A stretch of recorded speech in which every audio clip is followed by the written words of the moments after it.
Hola, somos el grupo de Yurena Granado, Nana Frau, Ruyumami y Ana Luis y vamos a explicar el artículo sobre programación en la enseñanza de la educación física.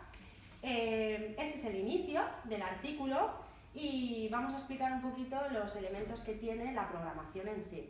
Son muy importantes porque sin estos elementos no se puede llevar a cabo la función, que luego explicaré. Tenemos la flexibilidad que tiene que tener una programación, en cuanto a no tiene que ser una estructura rígida porque se tiene que adaptar a las condiciones y necesidades, tanto climatológicas, etcétera, del centro y los alumnos. Así que tiene que ser flexible. La contextualización, lo mismo, tenemos que tener en cuenta de qué material disponemos, de qué material no disponemos, porque luego no nos podemos encontrar que nos falten estos recursos. Entonces eso es muy importante también en cuanto a instalaciones y material. La concreción se refiere a los objetivos y contenidos que hay que seguir del currículum y esto sí que tiene que ser determinantes, ¿no? ¿Qué objetivos queremos trabajar, tanto específicos como globales? También tiene que estar en la programación. Coherencia. Hay una coherencia externa que es en cuanto a todos estos factores que estoy explicando tienen que tener relación entre sí.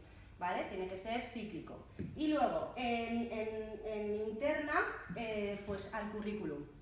Tiene que tener coherencia los objetivos que se han marcado con todo lo demás. Y luego la viabilidad. Si todo lo que nos hemos planteado y hemos estudiado lo queremos llevar a cabo, tenemos que mirar que sea viable. Entonces tiene que tener coherencia y relación entre sí, por eso todos los puntos son importantes. Y luego la función de la programación, ¿cuál es? Una vez explicados los elementos, pues que sin alguno de estos elementos no es posible llevar a cabo una buena función de la programación. Y para que sea correcta y se pueda llevar a cabo, tiene que tener todos los elementos, como ya he dicho.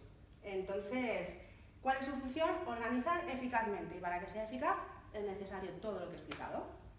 Y en cuanto a contenido y estructura de la programación didáctica, tenemos que saber que parte del proyecto curricular y lo elabora el Departamento de Educación Física. Hay una serie de elementos que tenemos que tener muy en cuenta a la hora de elaborarla. En primer lugar, objetivos, contenidos, criterios de evaluación y la distribución temporal, que parten de la normativa. Tenemos que planificar actividades complementarias, un procedimiento de evaluación y atención a la diversidad y las adaptaciones curriculares si es necesario.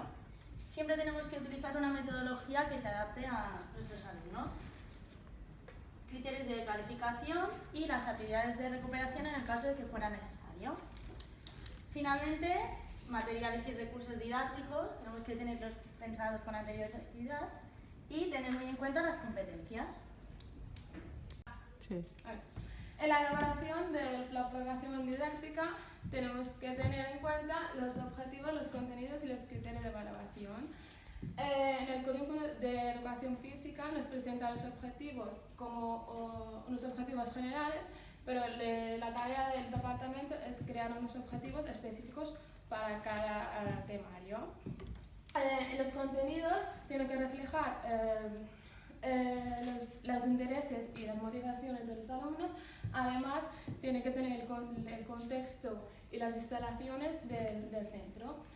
Finalmente, tenemos que tener unos criterios de evaluación que nos indican si los alumnos han adquirido los objetivos planteados por los maestros. Ya está.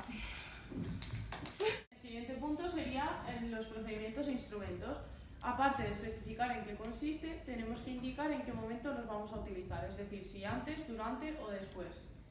El siguiente sería la diversidad tanto de capacidades como de ritmos de aprendizaje de los alumnos. Y finalmente tenemos las actividades complementarias y extraescolares que nos pueden ayudar a conseguir los objetivos. Eso sí, siempre tienen que estar enmarcadas dentro de la programación didáctica, es decir, tenemos que tener en cuenta los objetivos.